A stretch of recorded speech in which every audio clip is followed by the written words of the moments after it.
All right, Moo. So thank you for joining today. I'm so excited to be doing this. I know you and I met at South by Southwest in earlier this year, March of 2025. I knew immediately that I liked you and that you are a man of substance. I've done nothing but prove that to myself in reading your book and listening to your podcast. We'll talk more about those, but welcome to the show today. Oh, thank you for having me. And same here. I mean, instantly just having a conversation with you, and I think it was at the mixer. We just kind of wandered together and started to have great conversations. So I appreciate Yeah. you having me on, and we have a great time. No, of course. Yeah, it was with Lee Shapiro, who's also an amazing man, Seven Wire, and one of the founders of Livongo. And then you spoke later at one of the Real Chemistry sessions with Joel Burvell, who is going to be on the show, also a man of substance, also a great dude. So I like to keep company like this. And so thank you for being part of that broader family team of the Reaching Higher podcast and Aaron Strout. Awesome. Appreciate you. Well, let's jump in. And so one of the things that I want to start with, I like to give guests a little background. Obviously, I covered some of this in my pre-interview, but you're the CEO of a company called Vituity. I know you're making your way onto the global stage. You're a two-time book author. You have a podcast. Let's talk a little bit about the company because it plays an important role in the book, and it plays an important role, I think, how you show up in the world, and obviously when we get to the nonprofit piece, that plays a role as well. Yeah, absolutely. So Vituity is a physician partnership. For those of you that don't know what that is, a group of physicians. We all have equal owners. There are about 5,000 physicians across the country. We're in 27 states. Revenue last year was about 2.6 billion or so, and we took care of 12 million patients in 2024. Most of all, what I think I'm most happy about is that really none of the ways that I get evaluated as a CEO are based on the money. It's really our number one just cause is to improve as many lives as humanly possible.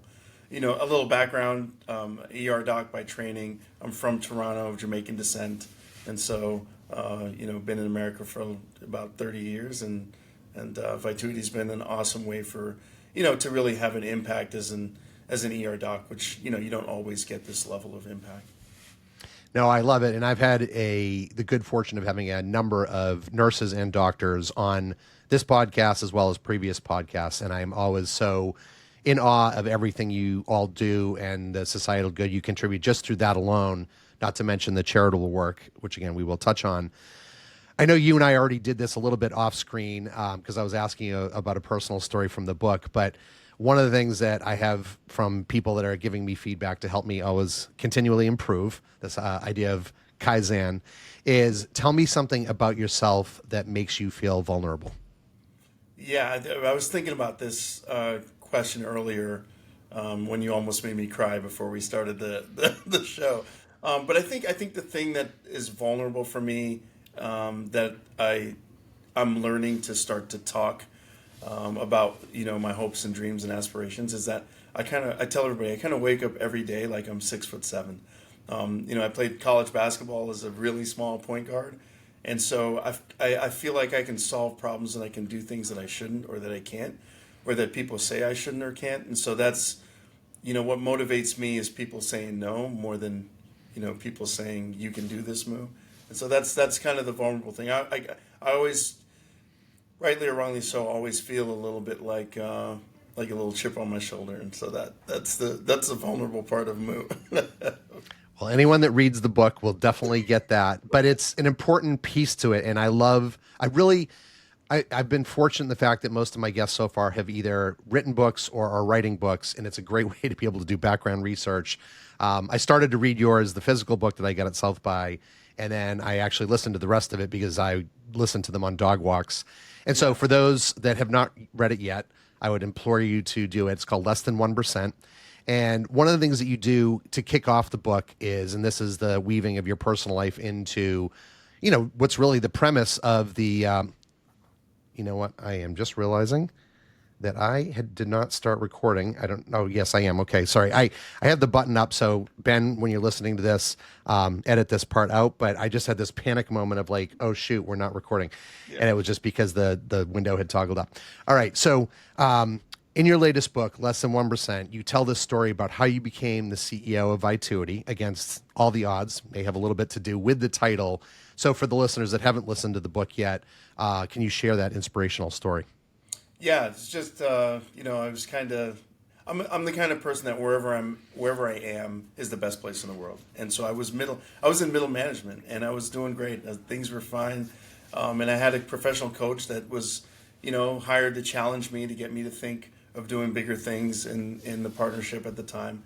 And he sort of challenged me to come up with a career path. And so really asked me, like, what C-suite level job would you do, which I wasn't really interested in. So I kind of went through all the list of different C-suite jobs and what would fit my personality. And I thought, man, that CEO thing, that sounds pretty cool. Like a point guard, help to make others great. I feel like, at times I can be inspirational and lead. And so I just said it. I was, well, I was angry about it. I was like, you're pushing me and I don't want to think about this. But if you make me think about this, let's try this CEO thing. And he just sort of said, no, there's no way. And now I'm getting analytical. I'm like, okay, what do you mean there's no way? Like, are you joking? And so I asked him, I said, what do you think, what chance do I have, percentages wise? And he says less than 1%. So I hold grudges and I keep receipts. And again, it served you well. I will say the funny thing in listening to the book is the way you set up the story is you're with the family, you're in the car. It sounded a little bit like you kind of had to do this. Like, obviously we all appreciate our coaches, but you were thinking, I just want to be on vacation. And so there was a little bit of like, let me get this guy off the phone. And so there was an element of almost irreverence in the, well, what if I want to be CEO, right? And you go through the whole thought process. Yeah. I did definitely get some Freakonomics vibes. I don't know if you've ever read Freakonomics. Yeah. I know you also reference both in the book as well as in the most recent interview you did with Marty Bennett, which we'll talk about now that I'm blanking on it. Malcolm Gladwell, right? So Yeah. I love that. Like, I felt that vibe. So I think anyone that liked those books and these sort of interesting discoveries that you sort of unravel for people are really cool. But one of my favorite chapters in the book was about French figure skater Surya Bonali, and I had forgotten all about her. Lots of great examples like that, Steph Curry, others. But what was your inspiration for the book beyond obviously the being snubbed by the coach and him telling you that you had less than 1% chance of being CEO? Yeah, and I would even say that that what happened to me, quote unquote, or that story, I don't think it inspired the book. I think what it inspired in me was how many other times do we do this? How many other, boxes that we create for people, both society and the ones we create for ourselves, and how many times do we try to pick the winners and losers before the race is even run? And so that's really when I think about Surya Bonali. I cheated a little bit because my sister skated. She did skating for a long time. We grew up in Toronto. I'm Canadian, and so she did figure skating. So I knew all about Surya, and I grew up learning and knowing about Surya. But if you think about it, we often write stories and books and do movies about people who won. And here it is, Surya Bonali, one of the most enigmatic skaters of all time, and she never won, at least on that level on the national stage. Just think of Simone Biles, right? Simone Biles, they named, moves and maneuvers after Simone. And Surya Bonali did the same thing, except they didn't give her that opportunity, so the context was different. So to me, I appreciate that you identified Surya, because I feel like Surya is the heart and soul of the book. It's actually, I don't start with her on purpose, but she's really the heart and soul of the idea that you do a backflip when you know you're going to lose and you actually worsen your situation because you're pursuing greatness and you're not really focused on just winning. And if we all did that, how much more greatness would there be in the world? Well, it was a good example of that, and I love that you included that. You did also include some winners in the book, and again, I get Yes. mentioned Steph Curry, this guy named Bob Marley, and others. But one of the things I just want to touch on, which was fascinating to me because I did not know this going into the book, is that the foreword of the book was written by some guy named Magic Johnson, pretty good basketball player, if memory serves me correctly. How did you get to know him and persuade him to write the foreword for your book? Yeah, I think persuade is not the right word. It's I actually tried to stop him from writing the forward. Oh, I interesting. Okay, that's a yeah good problem to have. yeah we met. We did a couple of interviews together, and he came and spoke at our partnership meeting, and we were in the green room. And he's such a super positive. Just I think his superpower is just positivity. And so he's hyping me up. He's getting ready to go on stage, and he's hyping me up, and I'm supposed to be interview him. And then he says, "Well, Moo, what are you working on?" For context, I interviewed him in the past, and he asked me the same question. So this was sort of a follow up. He says, "What are you working on?" And I said, "Well, Vituity's doing great. The foundation's doing great." And he's like, and he stopped me. He's like, "Moo, what are you working on?" And I said, "Well, I wrote this book way back in the day, and I kept editing that book. And what I realized is that I was really writing a new book. And so I cut that one off and I wrote this new book." And he said, "What's it about?" And I told him what's it about. And he says, "That story needs to be told. I'm going to write the foreword." And I said, "No, you're not." So I argued with him. We're getting ready to go on stage, and I'm like, "No, Magic. You're Magic. I'm Moo. You're not doing that." We went on stage. He was amazing. And then we get outside, and he's flying to the airport, and I'm shaking his hand, and before we get in the car, and I give him a hug, and as I let go, and he has my hand, he's a big guy. I mean, I'm a pretty strong dude, but he's 6'9". Yeah, he is. Yeah. And he pulls me into the car, and he says, "Make sure you send the manuscript to my team. I'm writing the foreword." And I was like, this is just a great example of how support and helping people. In the book I talked about Bob McKillop and what he did for Stephen Curry, but and what you're doing for me with this podcast, and what we all do for each other is really support and celebrate each other, and it was a blessing. Well, that's a way better story than I ever could have imagined, because I didn't think you had to twist arms, but I did a little research to see if I could see, what the connection was, and I didn't find the interviews. So I love that he was the one that had to convince you to let him write it, and that probably doesn't happen very often in Magic's world. So you do have a podcast that shares a name with your book, and I was trying to figure out a way to use the word eponymous because I love the word, but can't ever quite know how to use it correctly in speech. But it's the Less Than 1% podcast, so that's what that meant. So tell people what the podcast is about and where they can find it, most importantly. Yeah, so Less Than 1%, the podcast is on all major platforms. I prefer Apple mostly, but it's on Spotify. It's also on YouTube. So if you just go and consume a lot of the part 1 and part 2s that you see on Spotify or Apple are done all the way on YouTube. But it's really just, same premise as the book in a different sort of way. I'm interviewing people who, for whatever reason, are misunderstood, underestimated, or are having an impact in the world greater than anybody expected, or in a different way than anybody expected. Like we talked about with Marty Bennett, like you expect Marty to be a Super Bowl champion, like this is the most important thing in my life. But no, the most important thing in his life is being creative and really changing the world and impacting the world in a completely different way. So everybody on the podcast has a little twist. A few people on the podcast are from the book, so those will be cool as we release those. And again, it's just a blessing to find people who want to impact the world and don't really know how to do it through the traditional ways, and then to highlight them. And I think it's been really a really good experience. Well, I've only had a chance to listen to the one, which was with Marty Bennett. And if people don't know him, he's one of the best tight ends, I think, to ever play the game. Like best two-way players, meaning great at blocking, great at catching. He has a brother, Michael Bennett, who also played. Both of them played for my New England Patriots for a while. I think Michael longer than Marty did. But what I'll tell you is I loved learning about him, and the guy's waters run very deep. Not that I'm shocked, but I mean, just not to spoil things, but you lead the interview off with the fact he's like, yeah, like football wasn't really my jam. And you're like, well, you were one of the best that ever played. So that's really amazing. And all the art that he does. I do want to do one little dive down, which you told me about. We won't spoil anything for what we had talked about, but you had mentioned the way you set up the studio ahead of time. And I think that's amazing and fascinating. Will you share with the listeners what you do before you bring guests in? Yeah, I mean, I have a lot of thoughts about, and I'm sure you do, the leadership thoughts about how you want to be. And one of the things I like to do is to make sure that whatever role I am in, I can highlight somebody else. And so that's what we do in the podcast. As different, when Hassan Minhaj was there, the comedian, I bought an album for him, and he signed it, put it in the podcast room. So what we do is anybody that comes, we personalize it, and then we keep those items in the podcast. So over time, the podcast studio.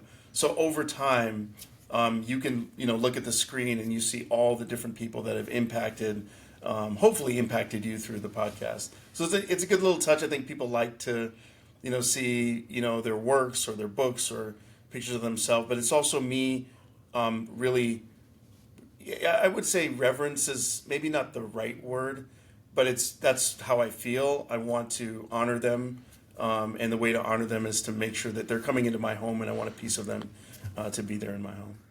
Well, I may have to steal that one from you. People, most of you will be listening to this, but I also put this podcast out on YouTube as sort of a secondary, for people who want to see a little bit more inside or behind the scenes. But I do have this bookcase behind me, and right now it's a random mix of different things that are important to me. But I do like that idea of whether it's a book or an album or whatever. So I'm going to maybe steal that from you, Moo, and I will be happy to give you. Yeah, I'll be happy to give you tribute to that. All right, let's shift gears a little bit because the focus of this podcast is about people that have done important things in the world, but really we're leaning into some of the charitable work, the societal good they're doing. And so in addition to being an emergency medicine doctor, which in and of itself is doing societal good, at least in your case, not all of them I think are always the best people, but most of them that I've met have been. You are renowned for your steadfast dedication to healthcare equity, workforce diversity, and pioneering patient-centric healthcare solutions that improve lives. So sadly, my guess is that all three of those things got a little harder to achieve starting on January 20th of 2025. But on the positive note, back in 2019, you and the company launched an organization called Vituity Cares. Can you tell us a little bit about its mission and vision? Yeah, so 2019, maybe 18, 19, I got super frustrated with healthcare. I had just gotten the job, and I realized that as an ER doc, I took care of people, and then of course, I had to document and do those things. But as you're running, this big partnership, you start to learn things, and it's a lot of red tape and bureaucracy in healthcare. It's very complex, and I was frustrated with that, and I wanted to find a way to connect with people, to help people without all of that bureaucracy. And so we started the Vituity Cares Foundation.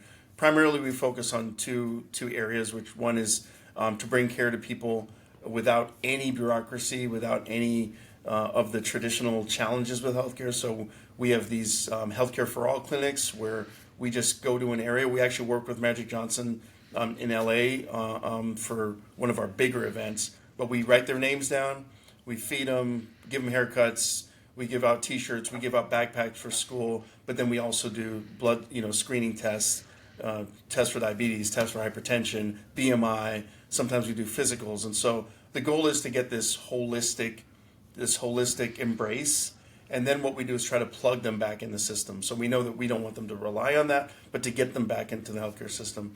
The second part of it is, we want to make sure that anybody has the opportunity to impact healthcare, and so we do scholarships and mentorships for those individuals who may not get exposure to healthcare leadership, not just being a doctor or a nurse. I mean, their healthcare leadership. I mean, even the work that you do, right? I mean, you have done amazing work to elevate, healthcare organizations and healthcare individuals. So you're in some ways related to healthcare. So we're trying to promote that. I will make a comment. I know that 2025 has been sort of a challenging year. I'm not a political person by any means. But like I said, I'm originally from Canada, so there's comes with the territory, right? My politics is a little different.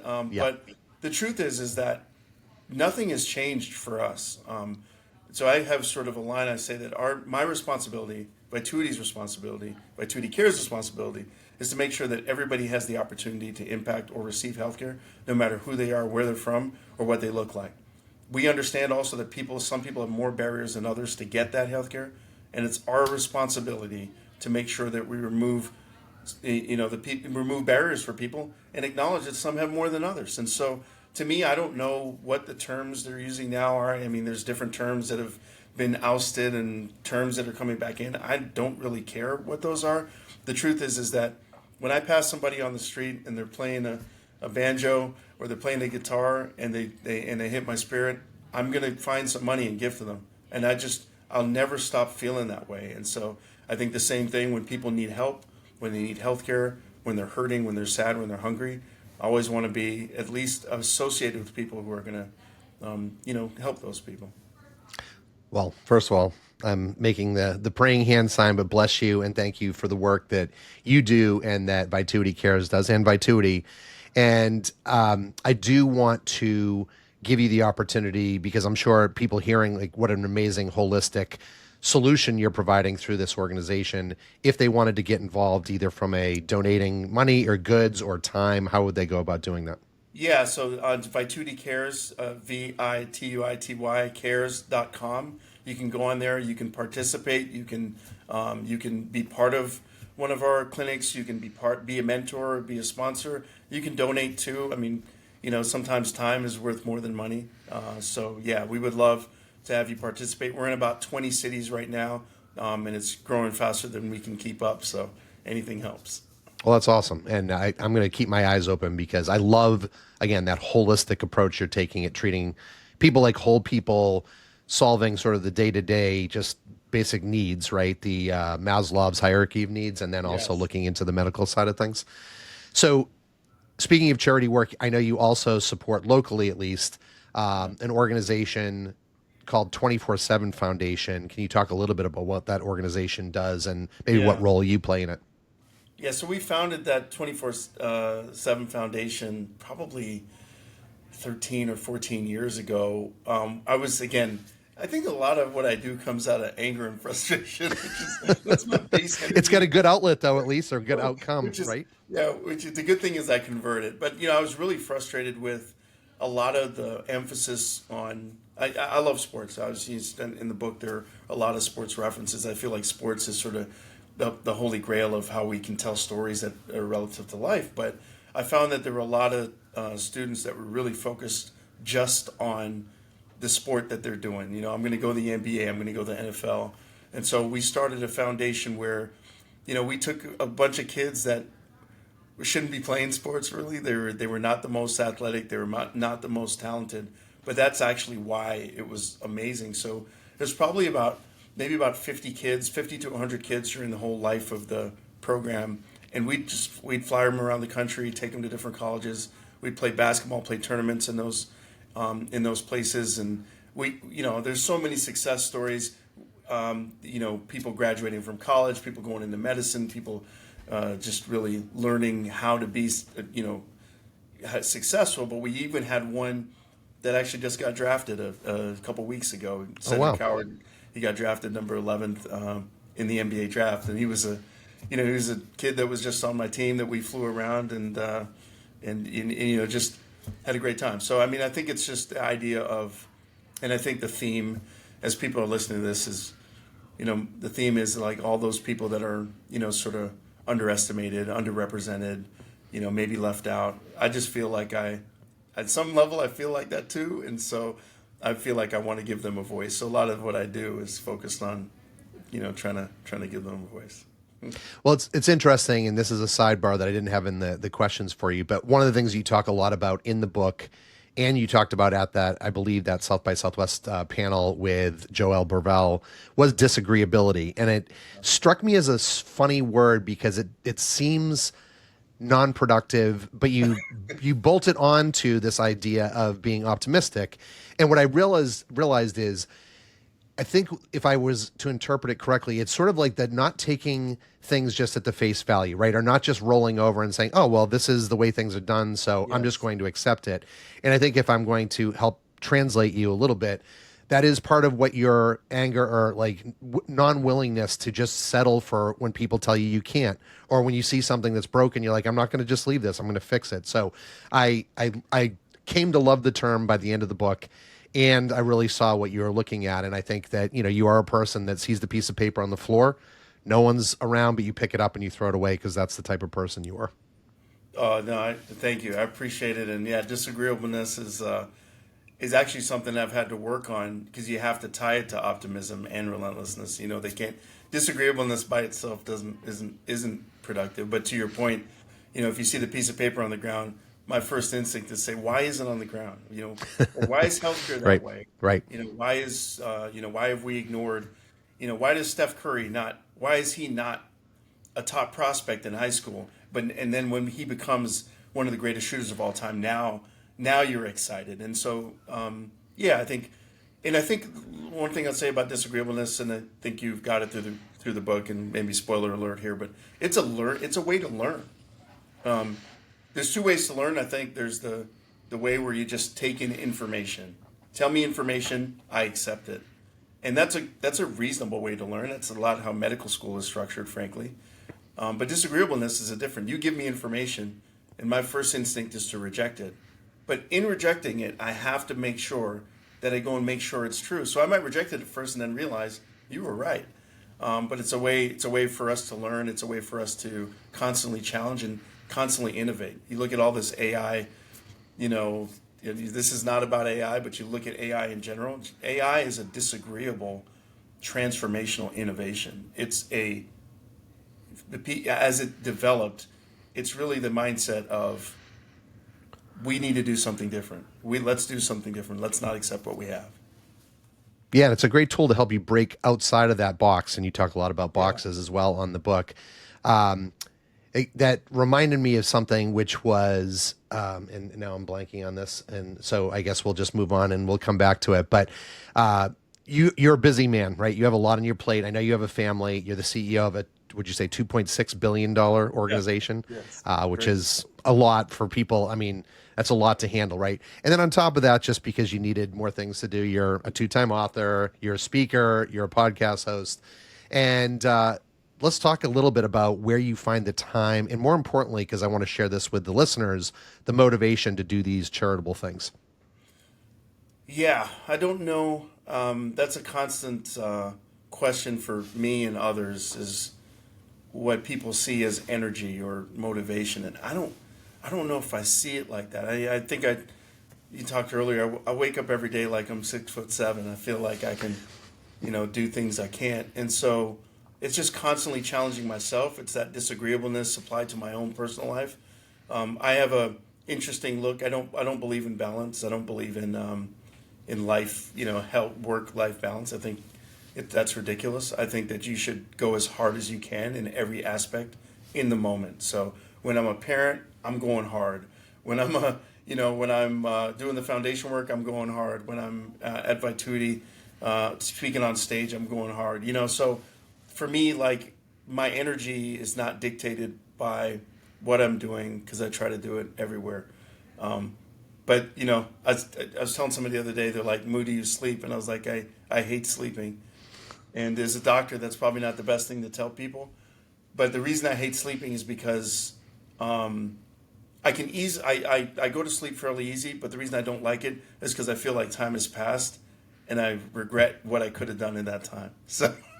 Well, I'm not. I'm 0% surprised at how hard a charger you are, and but it all comes out in positive ways. And I did remember what I was going to say, just as like an add-on to what you were saying. Is I learned this from one of my career coaches, exec coaches, who didn't tell me I had less than 1%, but he turned me onto this concept, and it won't be surprising, but of thesis, antithesis, and synthesis. And I look at that antithesis really as the disagreeableness. And what I like to do is put things out into the world. I like people to challenge them. And then I can either accept parts, none, all, and then I come up with a new thesis, right? Which is that synthesis of bringing all these ideas together. So I feel like there's probably cousins in terms of the way you're approaching things with your mantras. Anyway, this is, I love that. oh, thank you. It's not my my original thought, so I've adopted it and I really like it. But that's who I am. Is I find good things along the way and I bring them into my life, and I always try to give attribution. So this is where we shift to a few more fun questions about you. It allows people to get to know the guests maybe in a way that they didn't. This is one I'm really interested to hear your response to it. But tell us a word that sounds dirty that isn't actually dirty. Man, I'm so trying not to get canceled here. I'm so trying not to get canceled. The one I came up with was kumquat. So you can't be canceled if it's a real word and it doesn't mean anything dirty. And that's a good one. No one's used that one yet. Oh my goodness! Yeah, okay, that's a really good one. I think that is a signature of your podcast. Our signature is we call people's families. Your signature is this. That's brilliant. Well, I'm trying to do something that's to the whole idea of disruption, right? It's like it's Yeah. something that stops people for a second And I'm telling you, like, I've had some pretty big names on the show, and for them to like take that time, and I had Dr. Joseph Wu, who was the president of the American Heart Association and leads the cardiology lab at Stanford, and he was one of the best. Like, he came up with three of them, gave the actual definitions of what they were. Angina was one of his, and so it's a hoot. I know this now that I've finished the book and I've listened to your podcast, so I know you've met a lot of famous people in your life. Tell us who has impressed you the most. Oh, God, this is terrible. I mean, this I know. is actually. Well, This is you the ask a worst. version of this on your podcast, by the way, and you are like, who discouraged you the most, right? Or who have you looked at, as a greatest leader? So as I was thinking about that, I was like, oh, Moo's, we're sort of down the same track a little bit on some of these questions. Wow. I mean, let me kind of go through it. Obviously, I think Magic Johnson, and there's all these people for different reasons, and we talked about a few of them. Magic Johnson, his positivity. Martellus Bennett impressed me so much because of his ability to be him, and to be himself, to be authentic himself. I mean, he's an amazing football player. How can you leave that behind to go down that road? But I think those two. What other famous people? I just met. I'm just thinking of recently. I just met Wes Moore, Governor Wes Moore of Maryland. I saw And that. I was just like, where did this? Where? I mean, just his presence, his aura, the way he. I mean, I was like, he was looking at me. He's like, he's looking into my soul. I was like, I mean, I just feel like, in the way he has really managed to decrease crime in the city of Baltimore and Maryland proper by using something totally disruptive, which is, actually holding people accountable and, really diving into their communities and supporting them. People usually do one or the other. So I feel like, from a recent example, I mean, there's so many. I'm sorry I'm leaving people out, but that's just recently been one where I was like, wow, you are. Oh, okay. I know this podcast is going way too long, but That's all good. I got one more, and it's recent also. It's Venus Williams.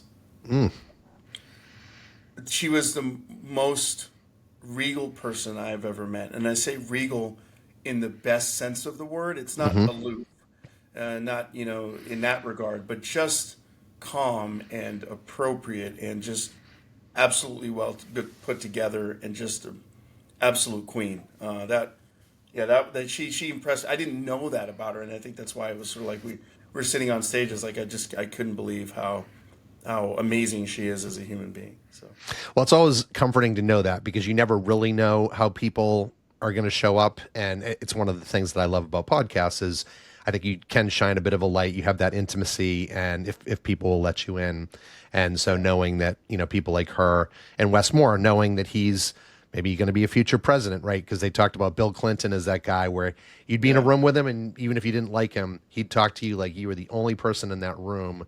And it sounds like Wes did that same thing with you, and really, looked into your soul in a good way. yeah, All right. I think there's one more thing, because I have to say Yeah, this, of course. just as a public service announcement. If indeed, America is so amazing, it's a great place, and it does have its challenges. But if we were able to be disagreeable, right? Disagree with each other, but also disagreeable as far as what we think we know, what we think is right. Optimistic, knowing that we all want the same thing. We want the most amazing place to live in the universe, and we were relentless, never stopping until, we got to the point where we understood each other. I think we wouldn't have the challenges we have politics wise. No, you know what? I love that you brought that up, because I am very much of that mindset where I try not to get political, but I do try to be responsible, and I do support a number of candidates outside of the state of California who I do feel like take that same approach. Senator, McMorrow is one of those people, and I think we could use more disagreeability, but with that idea of knowing that doesn't have to be personal. That we can agree to disagree, but we can come to a better conclusion where we're aligned. We may not be in agreement, but we're aligned. And I know we'll get back to a day like that. And when we do, that's when politics and government works best, at least in my humble opinion. 100%. All right, 2 more questions before we bring it home, but thank you for that. That's a very important one. And I don't mean this to be negative, but I want to sort of let people know who the person is. Tell us what your biggest regret is. My biggest regret Other than not is being a 6'10", for wing in the NBA. okay. I have one trivial and one not so trivial. One biggest regret is giving up soccer when I was playing. I was basically on the national team at 14 and 15 years old, and I gave up soccer for basketball. That was not very smart. Um, so that was not very smart. You turned out Maybe, okay though, so it may yeah, I be a think it personal is. regret, but I hear you. Yeah, the second one I think is, and I think we talked about this before the show, is not trusting bringing Moo uh, to South by Southwest and to Vituity and to Vituity Cares. Like I always separated my professional persona, the Imamu Tomlinson CEO, from Moo.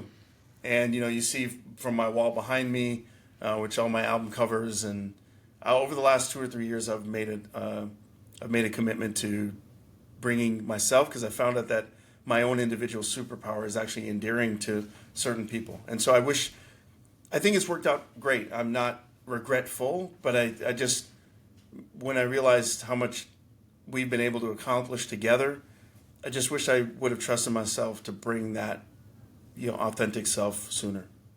Well, it's a hard one, and you and Marty did talk about this on your pod, and I think he was talking about this idea of shedding masks.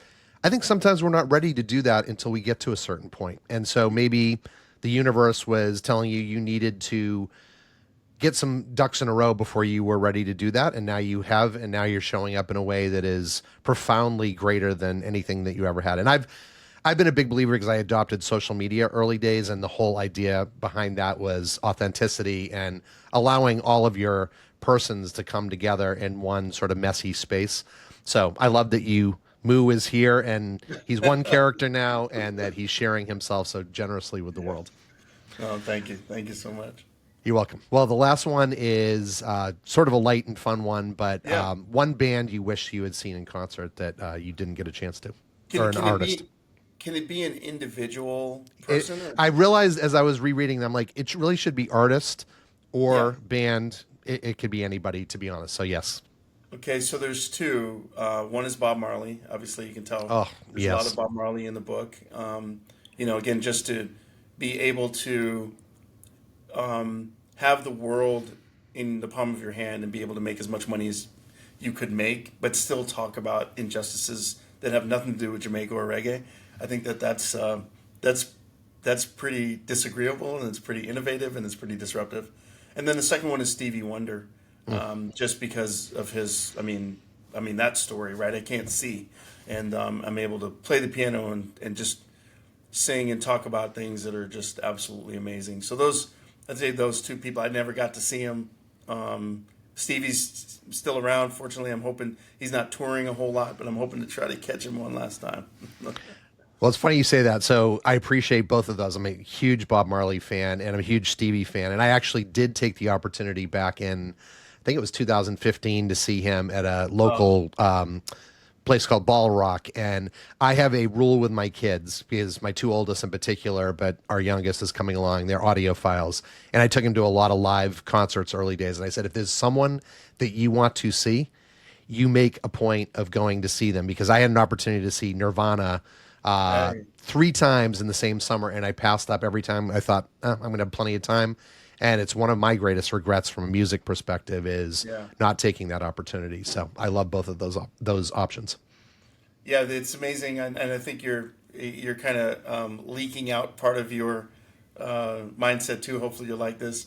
One of the reasons I put up all my album covers, and I change some out depending on my mood. The reason I put it up behind me, even when I'm talking to, CEOs of health systems, is because it's almost like an anthology of your life, and Hmm. I can take all of those songs and I don't need to tell you what happened. I can just play that song, and it fits a part of my life. And I'll tell you a funny thing. Maybe we can end on. It was a little bit to Moo and the CEO coming together. So I put the albums up, and I'm a little nervous because I'm on with some, conservative people, health system. You don't know what people Right, are like. right. And I was on with probably about a 70-ish old health system CEO, and I'm sitting like this, and he says, "Moo, can you move over?" And I thought to myself, "Oh no, I Uh-oh. should have blurred the background. I should have.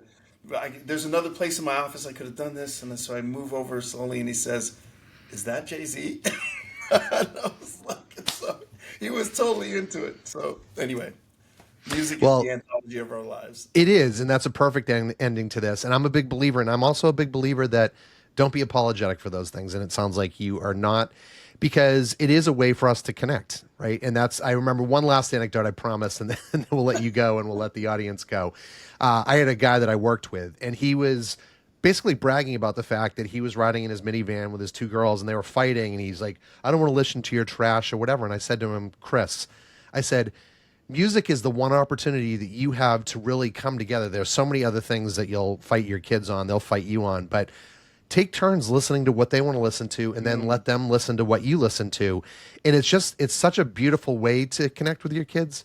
And, I think about that story, even though it sounds like I'm patting myself on the back, but I've really tried to live that. And I think, you're living that with some of these other CEOs to say, give it a chance, or look, this is who I am and I want you to know about it. That's awesome. That's awesome. Great. We have All right. a ton of, we could go for another 2 hours. I know we'll have to do another one at some point in time. I know you do like the 2 episodes. I'm starting to think about that. But Moo, I just want to thank you for taking the time today. It's a true pleasure. I feel full and full of joy today. So thank you for making the time. No, I appreciate you. Thank you so much for having me.